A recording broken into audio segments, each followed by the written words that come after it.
Hello बच्चों, हाय। स्वागत है आप सभी का अपना चैनल एजुकेशन इज पावर में। तो प्यारे बच्चों, आशा है कि आप लोग स्वस्थ होंगे, मस्त होंगे एवं तंदुरुस्त होंगे। और प्यारे बच्चों, यहाँ पर आप लोग देख रहे हैं कि आप लोगों का अभी जल्द ही एग्ज़ाम शुरू होने वाली है फरवरी से। तो इंटर और मैट्रिक दोनों क्लास को मद्देनज़र रखते हुए हम एक वीडियो बनाने जा रहे हैं व्याकरण का।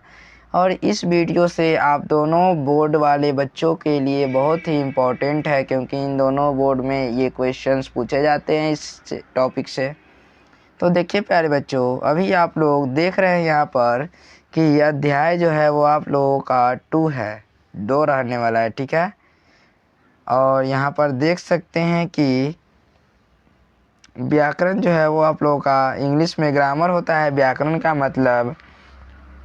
और आज हम लोग पढ़ने वाले हैं व्याकरण की परिभाषा को, ठीक है। तो व्याकरण की परिभाषा आखिर होता क्या है, किस प्रकार व्याकरण को एक्सप्लेन किया जाता है, इसके बारे में जानने वाले हैं। यदि आपसे कोई पूछ दे कि व्याकरण किसे कहते हैं, तो आप किस प्रकार उसे एक्सप्लेन करेंगे, ये आप लोग जान जाइए, ठीक है। क्योंकि एग्ज़ाम में आप लोगों के क्वेश्चन इससे तो आने वाले ही हैं। तो देखिए यहाँ पर कि व्याकरण वह विद्या है जिसके द्वारा किसी भी भाषा का शुद्ध बोलना, लिखना एवं समझना आता है। क्या कहलाता है? तो भाषा की संरचना के नियम सीमित होते हैं और भाषा की अभिव्यक्ति असीमित।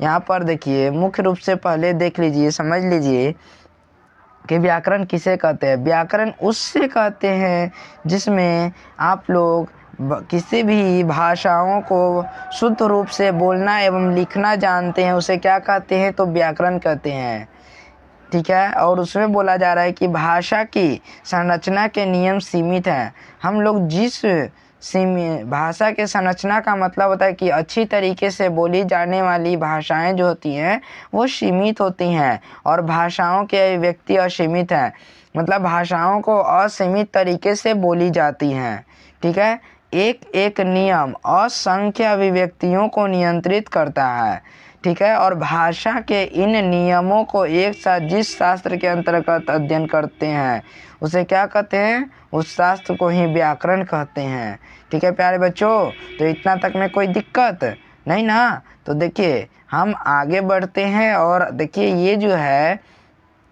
व्याकरण का बहुत ही इजी डेफिनेशन है प्यारे बच्चों।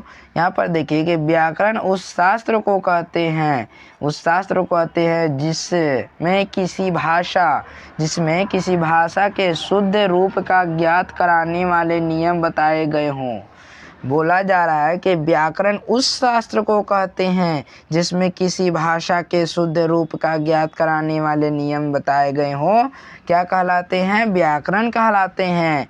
यहाँ पर प्यारे बच्चों आप लोग देख सकते हैं कुछ मुख्य उदाहरण, जैसे यहाँ पर देख सकते हैं 1 नंबर में बोला जा रहा है कि सीता जो होता है, सीता पेड़ पर चढ़ता है। सीता जो होता है प्यारे बच्चों वो एक स्त्रीलिंग है। सीता जो है वो लड़की का नाम है, यानी कि वो स्त्रीलिंग हुई। और सीता जो है वो पेड़ पर चढ़ता है। ये वाक्य जो है वो कहाँ तक आपको अच्छा लग रहा है? सही है कि नहीं है? ये बहुत ही गलती है, बिल्कुल भी गलत वाक्य है प्यारे बच्चों। दूसरे नंबर में आप लोग देख सकते हैं हम सभी जाएगा। क्या ये अच्छा प्रकार का वाक्य है? बिल्कुल गलत वाक्य है प्यारे बच्चों।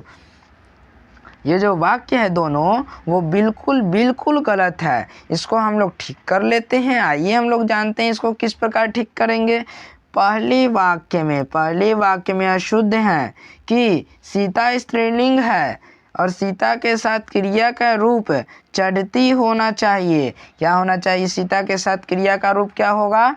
चढ़ती होगा। तो हम इसको चढ़ती कर लेते हैं, चढ़ती कर लिया जाए इसको। तो यहाँ पर इसको हम चढ़ती कर लेंगे तो हो जाएगा ना ये सही। और यहाँ पर प्यारे बच्चों देख सकते हैं आप, दूसरे वाक्य में बोल रहा है, देखिए यहाँ पर जब इसको सही कर लिए तो यहाँ पर सीता पेड़ पर चढ़ती है, सही हो गया ना। और दूसरे वाक्य में बोला जा रहा है कि कर्ता बहुवचन है, अतः वाक्य बनेगा, क्या बनेगा? हम सभी जाएंगे। तो ऊपरे में एकले हो जाएगा ना, हम सभी जाएंगे। और ये जो होता है यहाँ पर ये जो मिट जाएगा, ये पाई जो है वो मिट जाएगा यहाँ से। ठीक है, तो आइए हम लोग आगे बढ़ते हैं प्यारे बच्चों। इतना तक में यदि आप लोगों को कोई भी दिक्कत हो तो कमेंट जरूर कीजिएगा, हम आपके साथ हैं। ठीक है, अब देखिए यहाँ पर बोला जा रहा है कि व्याकरण के अंग कितने हैं। तो व्याकरण के मुख्यतः 4 अंग हैं। कितने अंग हैं? तो 4 अंग हैं। यहाँ पर आप लोग देख सकते हैं वर्ण, शब्द, पद और वाक्य। क्या है? वर्ण, शब्द, पद और वाक्य, ये 4 जो होते हैं वो व्याकरण के अंग हैं, मतलब व्याकरण के बाल बच्चा कह सकते हैं इसको। पूछा जाए कि व्याकरण के कितने बाल बच्चे हैं, कितने पुत्र हैं एवं पुत्रियां हैं, तो 4 हैं। अब उन सभी का नाम देखिए, यहाँ पर मुख्यतः 4 विभाग हैं। जैसे इन सभी को बांटा गया है प्यारे बच्चों। पहला में वर्ण विचार, दूसरा में शब्द विचार, तीसरा में पद विचार और चौथा में वाक्य विचार। ये 4 जो होते हैं वो व्याकरण के अंग हैं। ठीक है, अब आगे बढ़ते हैं। तो देखिए यहाँ पर दिया हुआ है, क्या दिया हुआ है? देखिए यहाँ पर दिया हुआ है कि वर्ण विचार या अक्षर किसे कहते हैं। तो भाषा की उस छोटी ध्वनि या इकाई को कहते हैं जिसके टुकड़े नहीं किए जा सकते हैं। बताइए, उदाहरण में यहाँ पर दिया हुआ है अ, ब, म, ल, क, प आदि। ये जितने भी दिए हुए हैं प्यारे बच्चों, क्या इनके आप टुकड़ा कर सकते हैं? क्योंकि ये तो खुद ही टुकड़ित है, ये खुद टुकड़े में विभक्त हैं। तो क्या इन्हें और भी टुकड़ा किया जा सकता है? तो नहीं सर, इसको टुकड़ा नहीं किया जा सकता। आइए हम लोग आगे बढ़ते हैं। आगे हम लोगों को दिया हुआ है शब्द विचार। शब्द विचार क्या होता है, किसे कहते हैं? तो यहाँ पर देख सकते हैं कि वर्णों के उस मेल शब्द को कहते हैं। वर्णों के उस मेल शब्द को कहते हैं जिसका कुछ अर्थ होता है। क्या कहलाता है? तो शब्द विचार कहलाता है। जैसे उदाहरण में देखिए, कमल, राकेश, भोजन, पानी, कानपुर आदि, ये जो होते हैं वो शब्द विचार हैं। अब प्यारे बच्चों देखिए यहाँ पर 3 नंबर में है पद विचार। अब पद विचार में क्या होता है प्यारे बच्चों? ये पद विचार किसे कहते हैं? तो देख लीजिए किसे कहते हैं। इनमें पद भेद, पद रूपांतरण तथा उनके प्रयोग आदि पर विचार किया जाता है। इनमें पद भेद, पद रूपांतरण तथा उनके प्रयोग आदि पर विचार किया जाता है और इन्हीं को क्या कहते हैं? तो पद विचार कहते हैं। ठीक है प्यारे बच्चों, यहाँ पर देखिए, यहाँ पर लास्ट टॉपिक है प्यारे बच्चों, चौथा नंबर वाक्य विचार। तो वाक्य विचार किसे कहते हैं? आखिर वाक्य विचार का भी कुछ डेफिनेशंस होता होगा।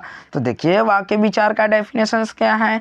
अनेक शब्दों को मिलाकर वाक्य बनता है। अनेक शब्दों को मिलाकर वाक्य बनता है और ये शब्द मिलकर किसी अर्थ का ज्ञान कराते हैं। इसी को वाक्य विचार कहते हैं। मतलब बहुत सारे शब्दों को मिलाकर एक वाक्य बनाया जाता है और ये शब्द मिलकर किसी अर्थ का ज्ञान कराते हैं, तो इन्हें क्या कहते हैं? तो वाक्य विचार कहते हैं।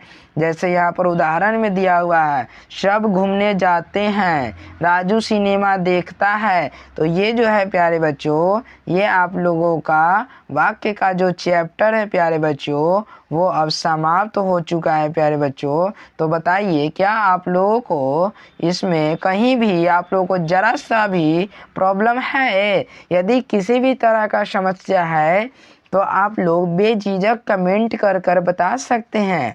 तो प्यारे बच्चों, यह वीडियो समाप्त हुआ और इसी के साथ हम भी आपसे अलविदा लेते हैं।